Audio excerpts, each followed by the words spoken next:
Bismillah ar-Rahman ar-Rahim. We are studying Safarnama तुर्की, जिसके लिए हम पूरे सफर में चलते चलते बोलो तक पहुंच गए थे।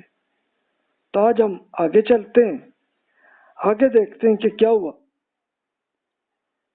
क्योंकि बोलो शहर के करीब ही ये भी गोलर में जाना था, और मैंने ये आपको अर्ज किया था कि येदी का मतलब सात, और गोलो अरबी में कहते हैं झील को, तो गोलर हो गया कि सात के बहुत सारी झीलें। तो ये 7 झीलों का खास पॉइंट था कि जिसको हमने टारगेट किया हुआ था। तो खैर, नाश्ते के बाद हम लोग फिर निकले होटल से। अब यहाँ से बोलो से निकलकर इसकी जीटी रोड टाइप की जा रही थी एक, इसको येदी गोलर वाली जो रोड है वो, ये आगे जाके ये पुख्ता सड़क खत्म हो गई थी, अब कच्ची सड़क चल रही थी। और यहाँ पे भी यही था कि सर्दियों में बहुत ज्यादा बर्फबारी होती है, और बोलो के करीब बहुत सी स्काइंग रिजॉर्ट्स जो हैं ये बहुत सारे बने हुए। तो बर्फबारी की वजह से यहाँ पुख्ता रोड का कायम रहना मुश्किल होता है, लेकिन तुर्की वालों ने ये किया हुआ था कि इसको एक पुख्ता सड़क बनाई नहीं थी, लेकिन इसकी कच्ची रोड भी इतनी पक्की थी कि यहाँ पे जीप की जरूरत नहीं थी। फिर नॉर्मल रोड पे जिस तरह से आम गाड़ी जैसे जाती है तो वैसे ही था। तो हम अब थोड़ी दूर जाके पहाड़ों पे दाखिल हुए। अब पहाड़ में अपनी एक बिल्कुल जुलो में लेते हुए हम हर तरफ से एक बगल गिर हो रहे थे कि 2 रोड्स के बीच में से हम गुजर रहे थे। और एक वहां पे एक बड़ा खूबसूरत कल्चर था कि एक पहाड़ से दरख्त आ रहे हैं और दूसरे पहाड़ से आ रहे हैं, और दोनों जो दरख्त आपस में एक दूसरे से मिक्स हो रहे हैं। तो इस तरह से था। अब दरमियान में पतली सी वादी थी, और जिसमें बस यही सड़क बनी हुई थी, बस यही एक सूरत था। आहिस्ता आहिस्ता हम ऊपर की तरफ जा रहे थे। सड़क को इतने अच्छे अंदाज में प्लान इन्होंने की थी कि गाड़ी बआसानी से तीसरे गियर पे भी चली आ रही थी। तो ये आप देख सकते हैं। अच्छा, अब ये 5 चक्की वहां पे मैंने देखी कि वो हवा इतनी तेज चलती है कि उसी से हवा से ही वो एनर्जी वहीं से वो इस्तेमाल करते हैं।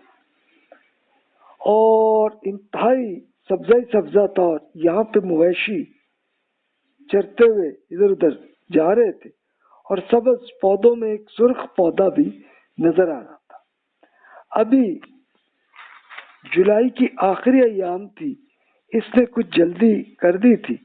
कुछ ही अरसे बाद सब पौधों के पत्तों को सुर्ख या स्याह होना ही था, लेकिन उस टाइम अभी ये गर्मी का मौसम था, तो अभी सब्जा पूरा घना हुआ था। अल्लाह ताला ने इकोसिस्टम ऐसा खूबसूरत बनाया कि जमीन में नमकियात चूस कर पौधे बनते हैं, इनके पत्ते खाकर जानवर पलते हैं, और जानवरों को इंसान खा लेते हैं। इनके बाद ये पौधे, जानवर, इंसान जब मरते हैं तो फिर मिट्टी में चले जाते हैं, और इनके नमकियात जितने भी केमिकल्स हैं वो पूरे होते हैं, और इसकी जरूरत पौधों को होती है। ये देखिए, अल्लाह ताला ने ऐसा इकोसिस्टम ऐसा बनाया हुआ। तो इससे देख के यही लगता है कि दुनिया का निज़ाम इंतहा दर्जे की जहानत की एक तख्लीक है। इस तरह से क्रिएशन हुई हुई है, और ये ऑटोमेटिकली नहीं बन सकती, ये पॉसिबल ही नहीं। ये सिर्फ अल्लाह ताला ही है कि जिसने इसको पूरा प्लानिंग के साथ जैसे इसका एक पूरा डिजाइन بنایا ہوا تھا۔ اب دیکھیں، جیسے میں نے عرض کیا کہ پان چکی وہاں پہ چلی دیکھی، تو یہ اس زمانے میں ہی انہوں نے بجلی کا یہاں سے ایک آسان طریقہ کر دیا تھا۔ پاکستان میں وہ اب آ کے یہ سوچنا شروع کیا، اور اب آ کے اس کی کمپنیاں وہ آہستہ آہستہ اس کی بنا رہی ہیں، لیکن اس کے لیے بھی پھر وہ انویسٹ کر کے بہت سارے غیر ملکی بینکوں سے یہ رقم لے کے تو اس سے پھر یہ بنا رہے۔ ورنہ اگر یہی ٹیکنالوجی ہمارے انجینئر ان کو اسپیشل کہا جاتا کہ وہ جا کے سیکھیں اور یہاں کے اس کی بنا لیں، تو یہ ڈیزائن اب تک بن چکا ہوتا۔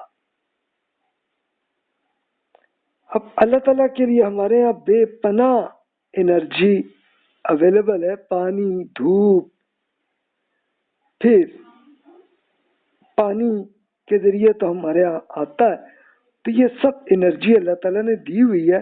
اب ہم نے اس کو، اس تھرمل بجلی پیدا کرنا اللہ تعالیٰ کی ناشکری ہے جو ہم کر رہے ہیں اتنے عرصے سے ہم جو مہنگی تھرمل بجلی سے ہی ہماری پوری اکانومی اس طرح سے بری طرح تباہ ہوئی۔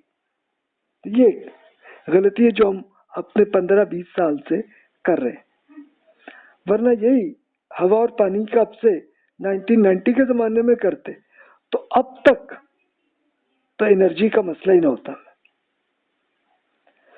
خیر، اب دیکھا کہ پہاڑ چنار کے درختوں سے پورے ڈھکے ہوئے، اور شمالی علاقہ جات میں پہاڑوں پر یہ چنار کے درخت سایہ کرتے ہیں، لیکن پھیلاؤ اتنا زیادہ نہیں ہوتا، جس کی وجہ سے اگر پہاڑ کی گھاس زرد ہو جاتی ہے تو اس کا سبزہ کم محسوس ہوتا ہے۔ لیکن یہاں کے چنار کے درخت میں نے دیکھے کہ بہت گھنے اور سرسبز تھے۔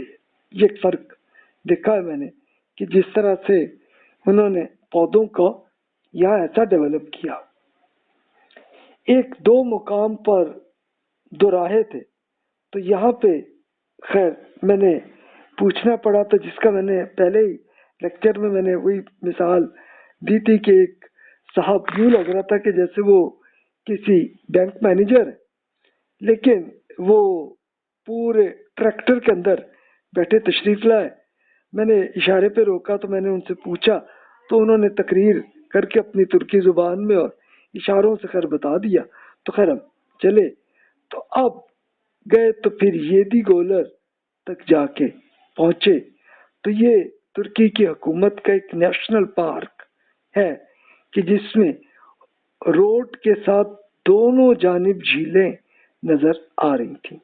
ایک چھوٹا سا ریسٹ ہاؤس بھی تھا اور ایک کیبن بھی سامنے تھا۔ تو خیر میں نے گاڑی ایک طرف پارک کی، تو کیبن میں سے ایک صاحب تشریف لائے اور انہوں نے اس مقام کی تفصیل پوچھی۔ میں نے جب ان سے پوچھی تو انہوں نے بیداری سے ترکی زبان میں اپنی تقریر ارشاد فرما دی، جس کا سمجھ تو اتنا کچھ نہیں آیا، لیکن یہ ان کے اشارے سے سمجھ میں آیا کہ یہ دوسری اور تیسری جھیل یہ ہے، یعنی اس کا مطلب پہلی جھیل سے اوپر ہوگی اور باقی جو ہے وہ نیچے ہوں گے۔ تو خیر دوسری اور تیسری جھیل کا رنگ ہلکا سبز سا تھا۔ دوسری جھیل پر درختوں کی شاخیں لٹک رہی تھیں، جن سے دھوپ چھن چھن کر پانی پر آ رہی تھی۔ پہلی جھیل پر جانے کے لیے ایک ٹریک بنا ہوا تھا، تو ہم اس پہ گئے۔ تب دیکھا چلتے چلتے 5ویں جھیل پہ پہنچے۔ یہ بھی کچھ خاص محسوس نہیں ہوئی، یعنی یہاں پہ پوری جھیل سبز رنگ کی ایک الجی نما پودوں سے ڈھکی ہوئی تھی۔ اب ہم واپس دوسری جھیل سے ہوتے ہوئے تیسری جھیل کے پاس آئے تو یہ زیادہ خوبصورت محسوس ہوئی۔ جھیل کے چاروں طرف گھنا سبزہ تھا، جس کے عکس کے باعث جھیل کا رنگ پورا سبز ہو رہا تھا۔ دھوپ پانی پر پڑ کر منعکس ہو رہی تھی۔ اب ہم چوتھی جھیل کی طرف گئے، ایک چھوٹی سی جھیل تھی۔ اس کے بعد 5ویں جھیل کچھ فاصلے پر تھی۔ اس کے قریب ایک باقاعدہ کیمپنگ एरिया था, यहाँ साथ साथ झीलों की मैं पिक्चर्स बना रहा था, तो झीलों की तस्वीर बहुत खूबसूरत नजर आ रही थी। हालांकि हकीकत में ये झीलें इतनी खूबसूरत नहीं थी। इसमें मेरा नहीं बल्कि इसका एक डिजिटल कैमरे का कमाल था कि ये ज्यादा खूबसूरत तस्वीरें नजर आई। तो ये एक अनाड़ी फोटोग्राफर भी अब अच्छी तरह पिक्चर्स अब तो बना लेते हैं। तो खैर मंजर अच्छा लगा। अब कैमरा करके मैं कुछ पिक्चर्स आपके सामने शेयर कर रहा हूँ। एक बिल्कुल पैनोरामा पर मौजूद सलजोक साहब की एक तस्वीर भी शेयर आपके साथ कर रहा हूँ। तो खैर अब हम आगे गए। 5वीं झील में कैंपिंग साइट पर 2 खेमे थे। एक तुर्क फैमिली थी, इनसे सलाम दुआ किया, तारुफ हुआ, लेकिन समझ तो खैर हमें कुछ नहीं आया, पर सलाम दुआ उन्होंने बड़ा अच्छा किया। तो ये जब उन्हें पता चला हम पाकिस्तानी है तो वो इतने खुश हुए कि जोश उनके यहाँ वो सामने आया। अब हम झील की तरफ जा रहे थे, अचानक पानी गिरने की आवाज सुनी। तो अब जनाब ये देखा कि झील में तेज रफ्तार चश्मा आकर गिर रहा है, और यहाँ पानी का निजाम यही था, यानी बारिश और चश्मों का पानी असल में पहली झील में इकट्ठा होता है। जब ये झील भर जाती है तो इसका फालतू पानी फिर एक चश्मे के जरिए दूसरे में, वहां से तीसरे, चौथे, पांचवें में, पांचवें से फिर नीचे छठे, सातवें झील तक भी ऐसे ही आता है। तो जनाब ये पिक्चर्स हैं जो आपके सामने, इसका एक पूरा आपके सामने शेयर कर रहा हूं मैं। अब कैंपिंग एरिया में हुकूमत ने लकड़ी के कुछ टेबल और कुछ बेंच बनाए हुए थे। तो एक जगह बारबेक्यू के लिए एक चूल्हा बना हुआ था, और एक कोयले और लकड़ियां डालकर कुछ टूरिस्ट जो है बारबेक्यू कर सकते थे। और देखा एक तुर्क फैमिली यही कर रही। गोश्त की भीनी भीनी खुशबू भी बड़ी अच्छी महसूस हो रही थी। दूसरी तरफ बच्चों के लिए कुछ झूले भी थे। मैंने एलिया और मारिया झूलों की तरफ किया कि मैं कहा जरा कर लें एंजॉय। अब मुझे अब नींद पूरी नहीं हुई थी और थोड़ा सा बोझल भी जिस्म महसूस हो रहा था। तो मैंने क्या किया कि झील के किनारे पर एक मेज अच्छी काफी बड़ी नजर आई। अब चश्मे के साथ साथ चश्मे की म्यूजिक की आवाज भी जो नेचुरल म्यूजिक की आ रही थी, तो हवा में हल्की सी खुनकी भी थी और एक ठंडी ठंडी सी हल्की हवा भी आ रही थी। तो मैंने क्या किया कि वो अच्छी बड़ी टेबल में लेटा और यहाँ पे माहौल को एंजॉय करते करते नींद भी आ गई।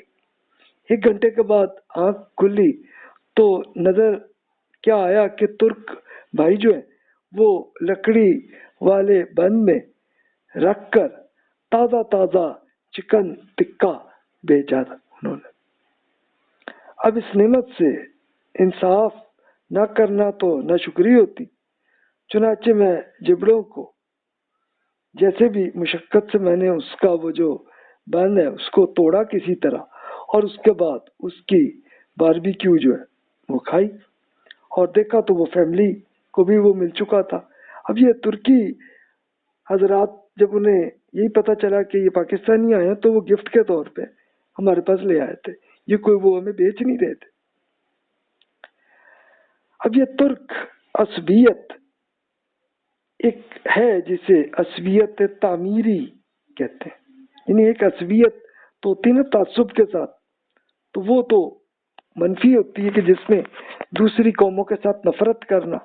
लेकिन एक पॉजिटिव असबियत होती है कि जो पॉजिटिव है। इसके लिए इब्न खुल्दून जो इल्म समाजियात यानी सोशल साइंसेस के बानी है इब्न खुल्दून, वो बयान करते हैं कि असबियत से ही कौम बनती है।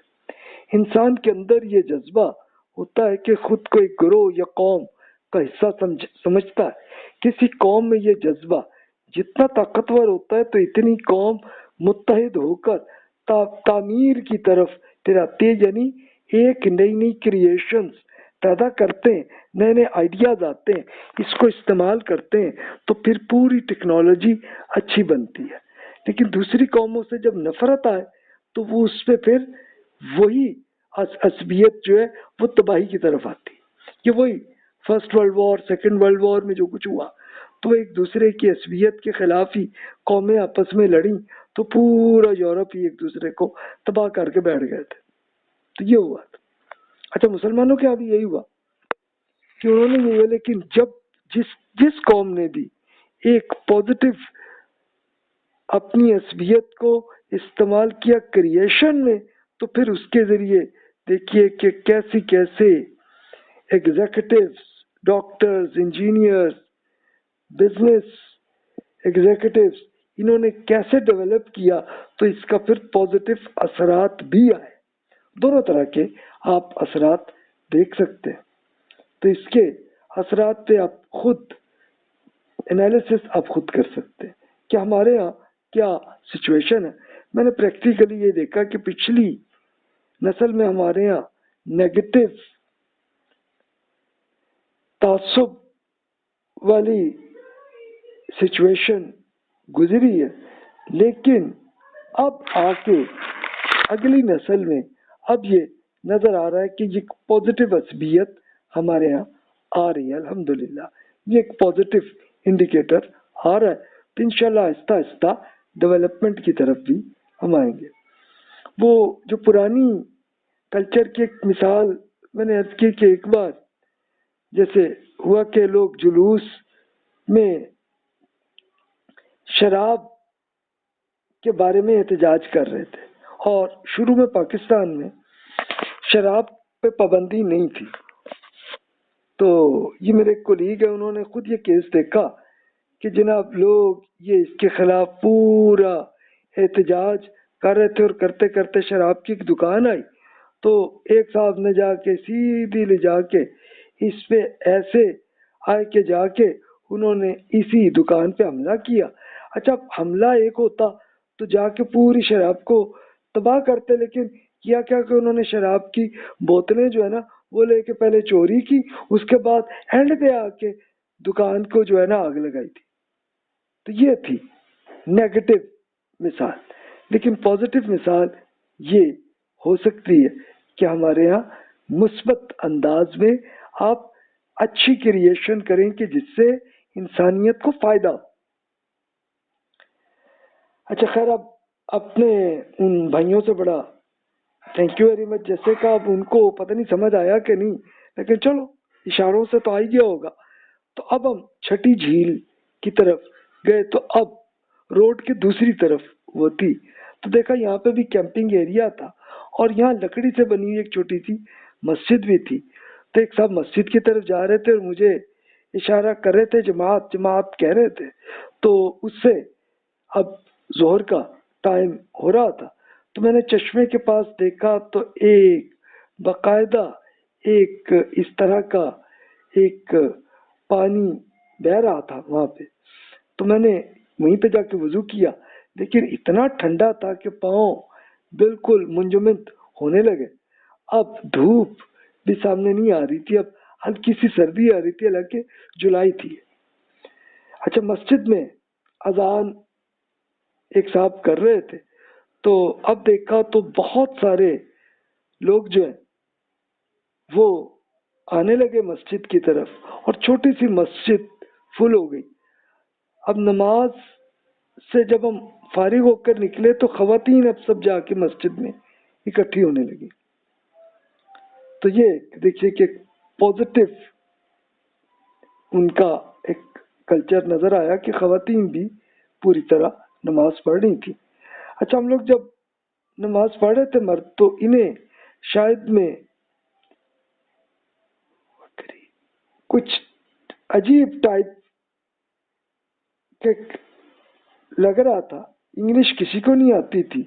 तो एक फैमिली के एक इंग्लिश तालीम याफ्ता एक लड़के को कहा कि भी बाकी वो ज़रा एक्सप्लेन कर दे, तो कुछ कुछ इंग्लिश उन्हें आती थी, और वो अब आके मुझसे तारुफ करने लगे कि पूरी उधर, क्योंकि वो पूरी फैमिली में भी समझना चाह रहे थे ये कौन लोग हैं, कहाँ से आए। अच्छा, ये पूरी उस टाइम वहाँ पे जितनी फैमिलीज थी सब तुर्की थे। तो ये हजरात यहाँ से कुछ दूर ब्लैक सी पर वाक़ एक शहर बार्टिन के थे और बहुत दीनदार फैमिली थी, और ये मुसलमान और तुर्क होने पे बड़ा फख्र था इनसे। ये गपशप हुई उसमें इंग्लिश में। तो खैर अब हमने पूरा देख लिया। जब छठी और सातवीं झील देखी उसके बाद अब हमने सोचा कि बोलो शहर की तरफ दोबारा जाए। अब क्योंकि बोलो शहर करीब ही था, अब हम इस्तांबुल अंकारा जीटी रोड पर थे और मोटरवे का एग्जिट की तरफ हम जा रहे थे। तो यहाँ आके एक देखा तो थोड़ा सा टंकी हाफ हुई हुई थी। मैंने कहा एहतियातन बेहतर है कि फुल करा लूं, ताकि अगर बीच में कभी कोई पेट्रोल पंप ना मिले या पेट्रोल पंप मिले तो उनको हमारी जुबान ना समझ में आए, तो इसलिए बेहतर है। तो खैर पेट्रोल पंप में कोई टॉयलेट नजर नहीं आए। खैर तो मैंने अब वही पेट्रोल पंप साहब जो कर कर रहे थे, तो मैंने जरा इनको समझाने की कोशिश की कि भाई कोई वॉशरूम है आपके यहाँ पे। तो कुछ उनको समझ में आई। खैर उन्होंने एक इतना काम किया कि अपने मैनेजर को ले आए कि शायद उनको समझ में आ जाए बात। अब उनको भी समझ में नहीं आई कि वॉशरूम क्या होता। तो अब मैंने बड़ा अपनी तरफ से कुछ अल्फाज सोचने की कोशिश की, और करते करते फिर मुझे आया टॉयलेट, डब्ल्यूसी, वॉशरूम। अच्छा उनको कुछ समझ नहीं आया, लेकिन एक लफ्ज आ गया हम्माम, ये उनको समझ में आ गया मैनेजर साहब को। तो फरमाने लगे, अब हाथों पे लेके उन्होंने बकायदा एक पूरा नक्शा ऐसे बना के वो पूरा लेके एक्सप्लेन किया। यानी उसको मुराद ये थी कि भी नक्शा है आपके पास? बच्चा मैं पहले ही वो प्रिंट करके ले आया हुआ था। मैंने दिखाया तो उन्होंने पूरा अंकारा के पास ले जाके किया कि यहाँ से लेते हुए हमाम इधर मिलेंगे आपको। यानी अब वो पूरे इशारों से अपना पूरा बता रहे थे। अब मैंने अपना गूगल अर्थ से ही मैंने वो पूरा नक्शा बनाया हुआ था, तो मुझे उससे खुद अंदाजा हो गया कि ये जो हमाम इरशाद फरमा रहे हैं तो ये अब से कोई 150 किलोमीटर है। तो असल में हमाम वो अपने गुसल वाले हमाम से ही उन्होंने मुराद की थी कि जिस पे लोग नहाते धोते हैं, तो मुराद उनकी ये थी। तो जनाब जी एक लतीफ़ा हुआ। तो खैर अब हम अंकारा मोटरवे पे एंटर हो गए और अब हम मशरिक की तरफ जाने लगे। तो ये मोटरवे बिल्कुल ऐसी थी कि जैसी अब पाकिस्तान की M1 या M2 जैसी मोटरवे उसी तरह की स्टाइल की थी, और यहाँ पे O4 का नंबर यहाँ पे लिखा हुआ था। अच्छा कुछ दूर जाके एक रेस्ट एरिया नजर आया, तो यहाँ सबज पहाड़ों की तरफ खूबसूरत बिल्डिंग्स बनी हुई थी। यहाँ पे एक अच्छा सा पार्क भी था, झूले भी थे। तो मैंने मारिया को एक पूरा यहाँ पे एक डेरा डाल दिया यहाँ पे कि चलें जी अब थोड़ा एंजॉय करें। अब सुपरमार्केट की तरफ गए। अब सफर नामे की नोट्स लिखते हुए मेरे पास पेन खत्म हो गए थे, क्योंकि ये सफरनामा लिखने के लिए तो मैंने ये पूरे पॉइंट नोट करने थे ना, लेकिन अब वो नहीं था। तो खैर होते होते तो एक खातून से पूछा तो उन्होंने कहा नो पेन। तो फिर एक जगह पे पेन के डब्बे नजर आ गए, तो फिर मैंने वो जाके एक पकड़ लिया। तो कहा, तो उन्हीं खातून ने फिर कहा कि हाँ जी नो मनी। यानी वो जो नो पेन वो फरमा रही थी, तो उनका मुराद ये नहीं था कि नहीं है, बल्कि वो मुराद उनकी यही थी कि मुझे समझ नहीं आई होगी कि ये क्या है। तो लेकिन खैर वो समझ आ गया मुझे, नजर तो ले लिया। अब जनाब ये हुआ कि पैनी चागा गोलो। अच्छा वो जो वॉशरूम का जो मसला था ना, तो वो उसी वॉशरूम में फिर उसी पेट्रोल पंप में नजर आ गया था मुझे। तो वो मसला हल हो गया था, मैं जिसको 150 किलोमीटर का वो इरशाद फरमा रहे थे। अब میں نے جو پوری اپنی وہ پلاننگ سے جیسے رکھا ہوا تھا، پینی یاغا گولو اور الغاز نیشنل پارک، اس کا کیا ہوا تھا، تو ریسٹ ایریا کے بعد ایک خوبصورت منظر نظر آ گیا کہ جو یہ تھا کہ ایک پوری ناگن کی طرح برج کھاتے ہوئی موٹر وے ایک حسین نیلی جھیل کے پاس سے گزر رہی تھی، اور یہاں پہ اس کا نام لکھا ہوا تھا، اس کو ظاہر ترکی زبان میں لکھا تھا انہوں نے، یینی چاگا گولو وہ تھی، اور ایک بہت بڑی جھیل تھی، اور آگے کنارے پہ ہمارے ہالیجی جھیل، ہالیجی جھیل جیسی یہ نظر آئی مجھے، یعنی اب ظاہر ہے کہ ہالیجی جھیل تو ہمارے یہاں پاکستان میں سندھ میں ہے نا، تو میں نے بس اسی ٹائپ کی جھیل یہاں پہ ترکی میں بھی نظر آئی، ظاہر ان کا نام انہوں نے کچھ اور ہوگا۔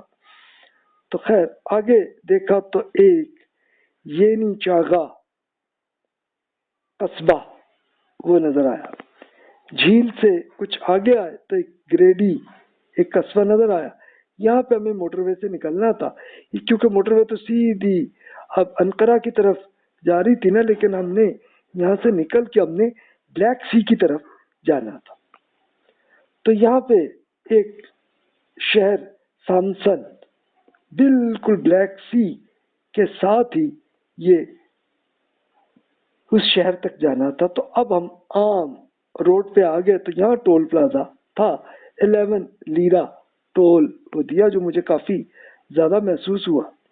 اچھا لیکن اب یہ دیکھا کہ آخر تک کوئی اور ٹول پلازا نہیں آیا، یعنی وہ ایک بار انٹری کے لیے ہی تھا۔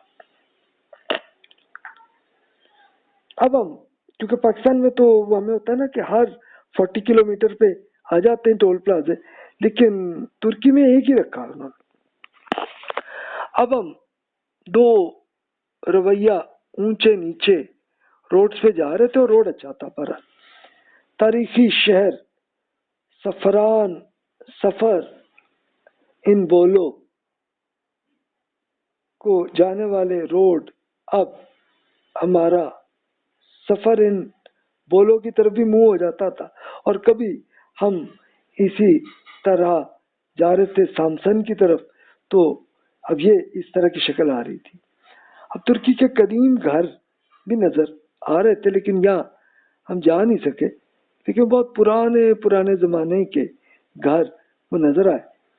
اچھا اب آتے آتے چھوٹے چھوٹے آئے اتکارا، چلار، سوتے الغاز، یہ چھوٹے چھوٹے قصبے تھے، اور یہاں پہ ایک گھنے جنگل بھی نظر آئے جسے نیشنل پارک کا انہوں نے قرار دیا تھا، لیکن پہاڑوں پر موجود گھاس زرد ہو چکی تھی، حالانکہ ابھی یہ جولائی تھا، یعنی اب آپ دیکھیے کہ سردی پہلے ہی آنی شروع ہو گئی تھی، لیکن ابھی بھی سبز رنگ کے گھنے درخت جنگل پہ تھے باہر۔ اچھا ترکیوں کا یہ ایک ایتھیکل کلچر، بہرحال دیکھا کہ استنبول سے اب 700 کلومیٹر تو ہم جا چکے تھے، اور ایک جگہ پہ پولیس کی گاڑیاں بھی دیکھی تھی، لیکن پولیس کی تعداد کوئی بہت زیادہ نہیں نظر آئی، تو اس سے یہ اندازہ ہوا ہوگا کہ بھی جرم بہت زیادہ نہیں ہوتے ہوں گے، ورنہ تو بہت جلدی پہاڑوں پہ بھی آپ کو نظر آئے کچھ پولیس والے، لیکن یہاں نظر نہیں آئے بھی تو بہت کم۔ اچھا پورے ترکی میں یہ منظر نہیں نظر آیا، کوئی شراب پی کر کوئی بالکل غپاڑا کوئی کر رہا ہو، نہیں، میں نے نہیں دیکھا اس پورے میں۔ شہر میں نائٹ کلب ڈسکو موجود تھے، لیکن وہاں جانے والے بہت ہی کم لوگ جاتے ہوئے نظر آئے۔ خواتین کے ساتھ کوئی بدتمیزی کہیں نہیں دیکھی پورے میں، اور پولیس والوں کی گاڑیاں روک کے ہر جگہ چیکنگ کرنے والے کہیں نہیں نظر آئے، تو اس سے یہی محسوس ہوا کہ بھی ایتھیکلی اچھے ہیں، کہ لوگوں میں کوئی ایسا نہیں ہے کہ جہاں پولیس ہر جگہ چیکنگ کر رہی ہو۔ بعد میں جب ترک دانشوروں سے ملاقات ہوئی تو میں نے ان سے پوچھا، تو انہوں نے کنفرم کیا جی ایسا ہی کہ جرم کم ہوتے ہیں، بہت ہوتے ہیں لیکن کم ہوتے ہیں۔ میں نے ایک بار ایک صاحب پوچھنے لگے تھے کہ آپ تحریروں میں اخلاقی تربیت پہ اتنے کیوں زیادہ فوکس آپ کرتے ہیں، تو میں نے اس میں یہی عرض کیا تھا کہ جناب اگر کئی مقام پہ کوئی برج بنانا چاہتے ہو آپ، تو اس پل کی تعمیر کے لیے آپ کو جو انسانی وسائل آپ کو جو ہوں گے، اس میں سب سے زیادہ امپورٹنٹ چیز کیا ہوگی کہ یقینی طور پر آپ کو انجینئر تو آپ کو چاہیے ہوں گے، اپنے فن میں جو ماہر ہو اور اپنے برج کا ان کا ایکسپیرینس بھی ہو، انجینئرنگ کی ایجوکیشن بھی ہو، لیکن سب سے زیادہ امپورٹنٹ چیز یہ ہے کہ جو انجینئرز کام کریں وہ ایتھیکلی زیادہ اچھے ہو، ورنہ چاہے وہ جتنے مرضی بہت ایکسپیرینسڈ نالجیبل لوگ ہو لیکن تب بھی کمزور بنا سکتے ہیں تاکہ جلدی خراب ہو، تاکہ دوبارہ ان کو کام پھر مل جائے۔ تو انفارچونیٹلی ہمارے یہاں پاکستان کی اور انڈیا کے بھی بہت سارے روڈز آپ دیکھ سکتے ہیں جو جلدی خراب اس لیے ہوتے ہیں، حالانکہ وہ بھی انجینئر ہی ہوں گے جنہوں نے بنائے ہوں گے۔ تو بھی ایتھیکلی اس لیے یہ زیادہ اہم ہے یہ واقعہ۔ اچھا جناب، اب ہم خیر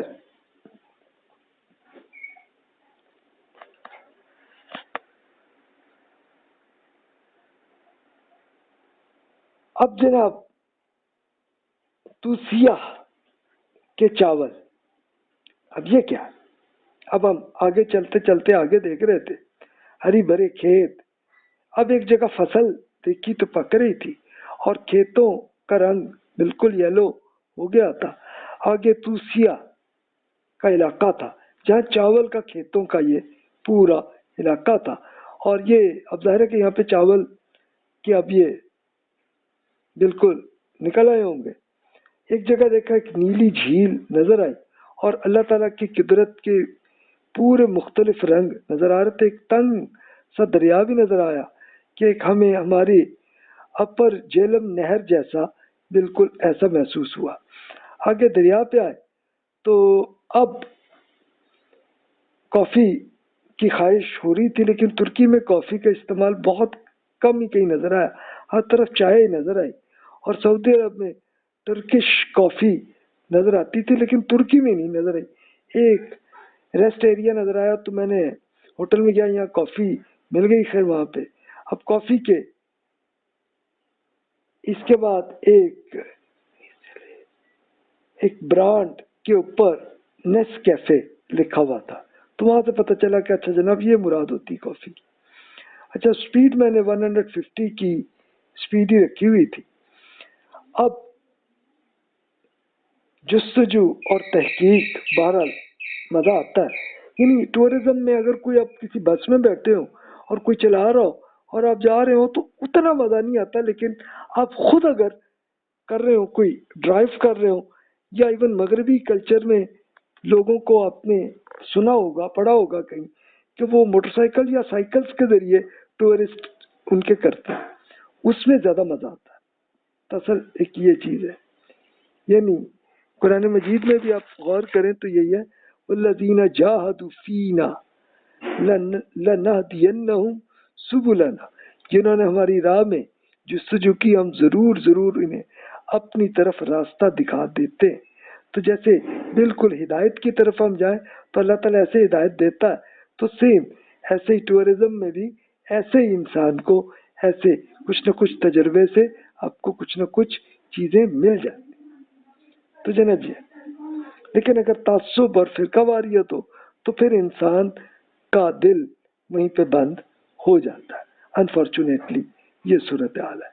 خیر جناب، اب اسی سفر کے تجربے سے ہوتے ہوتے ہم آگے پہنچے تو خیر جناب یہاں پہ ہارن، یہاں پہ پہلی مرتبہ مجھے کرنی پڑی ورنہ ابھی تک ضرورت نہیں تھی، کہ آواز کی جو آلودگی ہے وہ اس سے بہت زیادہ آتی ہے، تو اس سے ہمیں بچنا ہی چاہیے۔